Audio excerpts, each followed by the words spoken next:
What up, it's Coach Colin Castell with Shot Mechanics Basketball here again with another edition of NBA Shooting Secrets. And today, we're going to break down the mechanics of Karl-Anthony Towns.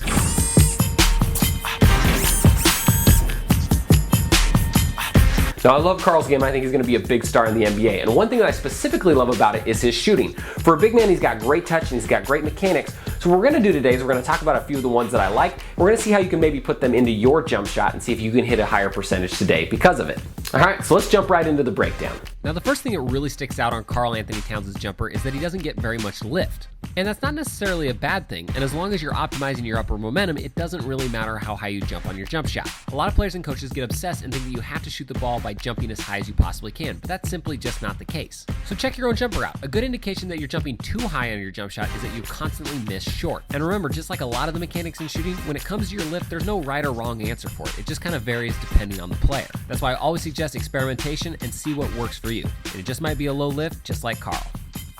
All right, next let's talk about Karl-Anthony Towns' hip alignment. Now he always gets his right hip pointed at the rim. This releases the tension in his shoulders and allows him to shoot the ball straighter. Now one thing that you'll notice is he definitely busts the feet squared to the basket myth. To get his hip aligned properly, all he has to do is turn his feet slightly instead of being squared, and that puts his hip directly in line with the basket, keeping everything straight. Now don't get me wrong, I'm not saying it's impossible to be a good shooter if you square your feet towards the basket, but instead if you tilt your feet, most all players are going to see dramatic improvement just by this alone. So take a look at your own jumper and see if your hip's aligned towards the basket. If it's not, odds are that could be affecting your jump shot negatively. And next, let's talk about his release timing. Now earlier we talked about how he doesn't get a ton of lift on his jump shot. Now one major reason why he can do that is because he has perfect release timing. So you'll notice the ball starts to release from his forehead just as his toes are beginning to leave the ground. This optimizes his upward momentum perfectly through his body and into the basketball. Because of this, he can get his range through that harness momentum instead of trying to generate it all with his legs with a super high jump. So what I highly recommend is that you film yourself shooting and then check out when your release timing is. You might find out that you're releasing the ball too early or too late and losing a lot of that upward momentum. And if you can improve it, you're immediately going to increase your shooting range, your consistency, and your shot's rhythm. So try it out, because it just might be the secret key that you've been missing to your own jumper.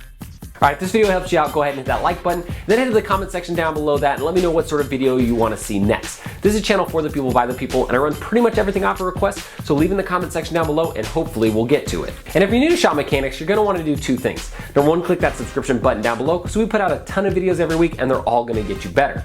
The second thing you're going to want to do is click this button up here or the link in the description, get a free copy of my #1 scoring workout. This is my go-to scoring workout that I work out pretty much all my players with, and it'll probably increase your scoring average the very first couple times you use it. And it's free, so you're definitely going to want to check that out. Again, I'm Coach Colin Castell with Shot Mechanics Basketball. Thanks for watching, and until next time, splash on.